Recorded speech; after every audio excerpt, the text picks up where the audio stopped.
Hi, y'all. It's Brigitte with Real Things Living. Today, my guest is Brad Johnson. Brad and I met about 5 years ago at a writers conference, or maybe it was an authors conference, and we connected. And I wanted to invite Brad on because he's doing some really cool things now. Can you say hi, Brad? Hey everyone, my name is Brad. I'm honored to be here on Bridget's podcast, and yeah, excited to talk about some cool stuff. Yeah, I think Brad has discovered so many different things. Like everybody after COVID, they had a what we should be focusing on now, and I think it's focusing on things that are important to you or what do you have a passion for. And Brad, I've noticed, has been getting back into music. Can you tell me what prompted you to do that? Yeah, absolutely. So I've actually been a drummer since I was 16. Technically, I've been playing drums longer than that. I really started probably when I was about 8 years old, and I'm 30 now, so I've been doing it for most of my life. But yeah, I really just discovered a passion for music and drumming very early on in life. And when I was a high school student, just discovered that there were other people who wanted to play the same genre of music as me, and yeah, really just started playing in bands with friends and continued throughout college. It's always been a huge passion of mine. I've been blessed to be able to do that for most of my life in different capacities, occasionally playing out of state and doing small tours, things like that. Yeah, and so with COVID obviously hitting the world, and especially the US in March 2020, pretty much shut down the industry overnight. And so we didn't really have an opportunity to do anything live until really just a couple months ago. I think shows came back. Yeah, I think shows started coming back last summer, and I was attending a lot of shows, but we didn't get the chance to play any ourselves until last month, really. So yeah, it's been great to be back, needless to say. So That is so cool. I think that's what I saw. You were posting stuff about that event you're at, and I'm like, yeah. what is Brad up to? And that's why I reached out to you. I just love that. I think music Mhm. is so helpful to your health too.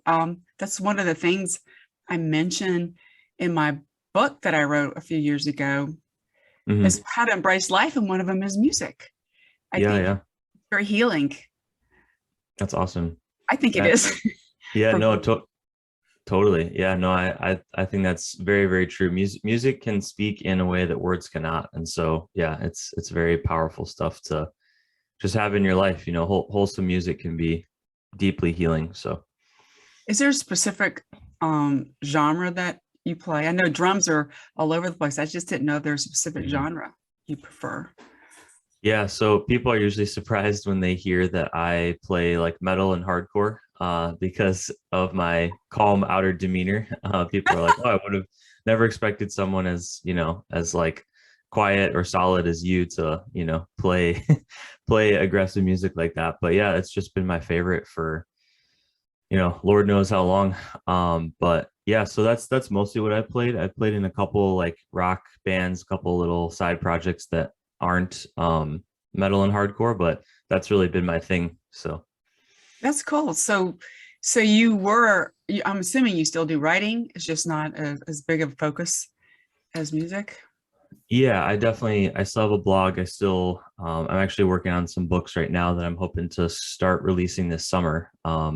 Just like a shorter nonfiction book series. But yeah, so I'm definitely still working on that stuff and really trying to make more traction than I have in the past. I'm grateful to say that a couple of books I'd written previously still sell, but I want to be able to eventually turn that into my full-time income. So yeah, kind of trying to do it all piecemeal. It's a busy schedule, but I've learned how to be efficient. That's good. You So have to set a schedule, right? And you have these goals and set a schedule around it. yep, absolutely. But So I just still I think it's cool that you're using your creativity, and I think it's normal when you mention that you have a very calm demeanor, but then you're drumming and doing metal. It's just a therapy. I mean, I just think it's it kind of is. a lot of the guys that I know or people I've met that are drummers are very similar. Mm, They very have a calm yeah. demeanor. And so you mentioned you're playing again with your friends, excuse me. Is there Yep. people you've known for a long time, or just new artists that you're meeting?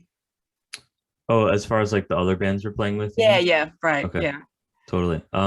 Yeah, so we had just played a show this past Saturday, and it was a all local bands. So pretty much every band that we played with, there was, I want to say, two of the bands my own band was pretty close friends with, and then the other two, I guess, because we would be the fifth, we just networked with, and we just found through like Facebook conversations or Instagram, what have you. So yeah, we definitely knew at least all the bands to some degree on a bit of a personal level. And it's just great to see people come together and make it a successful show. I mean, the venue capacity was almost full, and this was just five local bands drawing people. So it was Wow. a huge success for everybody. Yeah. That is, I mean, I'm just amazed that you're doing that. I think I should say amazed. It's very, to me, inspirational, because Mhm. I think you're following your passion. You have obviously a passion for music. You started playing, Yep. like you said, when you were a child. So did your parents have a drum set at Uh, home? they did. I'm forever grateful to my parents for being one of the, two of the parents that didn't have a problem with their sons making a racket and playing a drum set in the basement. Because I can't tell you how many times, and if I had a dollar every time I'd heard someone say, "Oh, my parents didn't let me play drums because it was too loud," I'd be a millionaire at this point. But I'm very grateful. Like, my parents never minded. They were just like, we want you guys to be musically involved with something. And my brother played drums as well, and he could still get behind the kit and probably lay down some cool beats. And but yeah, I really stuck with it all throughout school and just beyond that time. And it's been yeah, it's been awesome. So I actually still have the same drum set that my parents gifted me probably a couple years ago. So Wow. So yeah. did you take lessons, or did you teach yourself? I'm just, Yeah, that's a great question. It was a little bit of both. So I think my parents had both my brother and I going through lessons probably, I want to say like late grade school through sometime in early high school. And at that point, I had just been so immersed in like the metal and hardcore scene that I was like, well, I love this anyways, and I can kind of be self-taught. And my drum teacher was awesome. It was just I was learning stuff that I wasn't going to practically apply. And so I just kind of quit at that point and been self-taught really through that time ever since. So but you know the basics. And so I think that's what will help you. And have yep. you written, I'm just curious, since you're an author, have you written your own, I'm assuming, music too? That's a good question. You would think I would have, right? But I've never really, like, as far as actual putting like notes on paper, I've never done any of that actually. I've really just stuck with nonfiction writing and blog post writing, things like that. So yeah, for some reason it's just never really occurred to me. It might one day. Was just curious. I learned music too when I was younger, and I don't remember the notes, right? But Mhm. I was more into like had like an electric piano kind of thing back then from the Yeah, set. yeah, I'm grew up in the 70s. But so totally. I just, for some reason, I find that calming. And I didn't have a drum set, but I could imagine I would have done that too. Yep. I want to go kind of jump back. You said you're working on a book series. So what Mhm. is that? It's nonfiction, but what is the topic about? I would love to learn about that too. Yeah, absolutely. Thanks for asking. I would start by saying it's going to be like a ten book nonfiction series for writers, ultimately teaching people how to build a platform, garner a readership, and ultimately deliver value for their readers that is unique to them as an author or writer. So what I've learned in being a millennial and kind of growing up in the internet age is, there's always been people who want to be writers, right? Myself included. And it can be very daunting to kind of look at the landscape of just like publishers, self-publishing, all the tech tools that are involved in writing.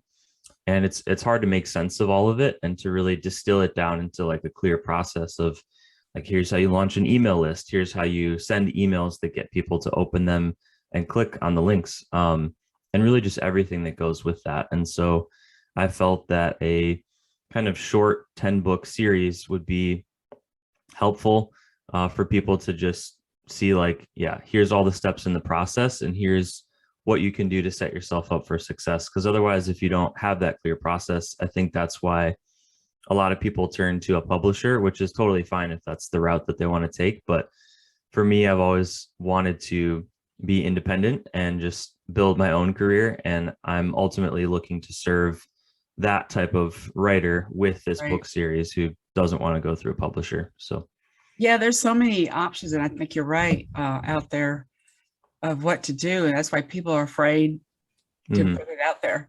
Yeah, Yep. at a minimum, you got to do the writing, but then Right. That's and true. get it out there, right? Totally. Yeah. It can be hard to, yeah. I mean, I've spent with my day job, I've spent the last probably 3-ish years learning SEO. And I just discovered like if people know SEO, you pretty much have traffic on tap, whenever you need it. And so Mhm. that is going to be one of the things that I teach people in the book series too. So Oh, that's cool. I think that's awesome. So, what is it? Can I ask what it's called? Your book series? um I'm still kind of toying I with got like you. All right, the bigger title because like yeah, I don't want it to be boring, but I don't want it to be I don't want it to be very clickbait. like right, Yeah, exactly. Kind of trying to find that fine line. you're So trying to right. You want to get people's attention, but in a positive way. yeah. And I totally agree with you about the writing aspect. I don't remember how I got involved with the Jeff Goins thing. I don't Mhm. remember. But No my worries. background is in book publishing, blah, blah, blah, blah. But I worked for the traditional um, production stuff, like for the actual printers and the equipment and some publishers. Mm, And it's so they're you're right. I believe independent is the way to go because they haven't been hit yet the way the music industry has been hit. right. Is that the right word? And Yeah, I would say so. there's so much technology is changing in a good way, and so that's allowing more people like you and me to become independent um, publishers, right? And Yep. but there are still some rules you still got to follow right now, just to make sure Hmm. don't get your stuff got a copyright, especially with books. But then at the same Sure. time, I just love that you're doing the music thing, and maybe that's why I just knew deep down. I didn't know you were a musician, by the way. So Oh, no worries. I just think it's so cool that you're doing that. And you had mentioned you have a daytime job. I know at one point you worked at a library, I think, if I remember correctly. Yeah, you hit the nail on the head. That's an impressive memory. Yeah, that Like was books. Sorry. yeah, no, totally. That was definitely true. Yeah, I worked at a great library, Arlington Heights Memorial Library, all the way back from 2016 to 2019. So, Wow. and that would have been around the time that we met each And other at that's the around that time we met. I thought it was so cool that you work in a library because I'm just one of those, I just hope um people still love books. I mean, they will. Now, yeah. you probably don't know there's a little problem. I'm sure you've heard about paper problem that we're having right now. Mhm. And it's just because so many people want to read books now, Brad, physical books, which is good. Mhm. And people are blaming it on COVID that Right. we have a paper. It's not it. Right. It really isn't. And it's part of it is Right. these plants were, some of them closed before COVID hit. So then Mhm. all of a sudden everybody and their brother wants a book, which is cool. So it's a Mhm. good, I see it as a good problem to have. Everybody's reading now, reading Yep. more. So I think it's good what you're offering, your series of books to help people who want to write, get them Mhm. over that fear because there's a lot of information out there that's overwhelming. Right. And I would think some of it could be disinformation. Mhm. That's the right word. Yeah, Um, yeah. it's all good. I'm just blabbing here. I just love what you're doing, and I just think it's so cool that you're out there putting your music out there to help people and have fun. That's what we Yeah, need to try to make time for fun. totally. I agree. And That's awesome. so what is your next concert? Or shouldn't say concert, playing at a new venue. When is that going to be? Yeah, so we don't have anything booked right now. We're gonna hopefully try to have a couple more shows before the end of the year. Our guitarist actually gets married soon, so that'll be really exciting. So That's we'll cool. kind of yeah. So we'll kind of be taking a break, a little bit of a break in that regard. And then when he's back, we'll probably continue to find more show opportunities. But yeah, we'll probably just start writing new music in the meantime. So That is so cool. And I yeah. just love, and the genre is rock, right? Hard rock, heavy metal still that you're doing. Yeah, we would probably call ourselves like melodic hardcore, which is not, a term that normally gets used outside of people who listen to it. But yeah, we would loosely call ourselves like metal or hardcore. So I grew up listening to grunge. okay, People yeah. would be surprised that I did, but I think it was my brother. Had an older brother who would play, I grew up in the South, so you had to listen to a lot of Mm, R&B too, or soul yeah. music. Is that the right word? I don't know what you call it. Yeah, I would Combination. think that those two things that you mentioned would go together. So that And makes go sense. together really, and I think that's what attracted me Hmm. to that. My husband's really was into hard metal. It's funny, I'm like, but he's from grew up in Wisconsin. Okay, That's probably more popular there. But totally. it's popular everywhere. It's just so cool. I'm so glad that we're connected. Thank And you. where can people learn more about you, Brad? Yeah, I appreciate you asking. So my writer website is bradleyjohnsonproductions.com, and that's exactly as it's spelled, but I'll give you the link obviously. And then yeah, I've been writing on Medium more. So Yeah. that's medium.com/ the @ symbol and then HMFC14. And then my band's website is secondwindhc.com. And for those that are listening, I'll have the links in the added to the description here because I'm going to go check it all out. I think I'm following you on Medium already. I think. Oh, nice. Okay. I think. Oh, Anyway, I appreciate that. Are you on Medium too? Because I'd love. yes. Okay, I'll have to give you a follow. I didn't realize Yeah. that. Yeah, I was on Medium. I think I learned about it through Jeff Goins. Probably. Okay, yeah, that's Probably. awesome. That was yeah, I got involved in that because I always wanted to write more too. And Mm-hmm. after dealing with cancer, like, yeah, you just can't keep talking about it. You actually have to do it, right? Right, right. Yep. And not And I'm no regrets, right? totally. I'm glad you did. You have a very powerful story, so I'm glad you shared that. So Yes, thank you so much. I absolutely. appreciate again, Brad, and I look forward. We're going to stay connected. We'll talk more. Yeah. Thank you so much, Bridget. It's an honor to be on your show. Thanks for listening, everybody.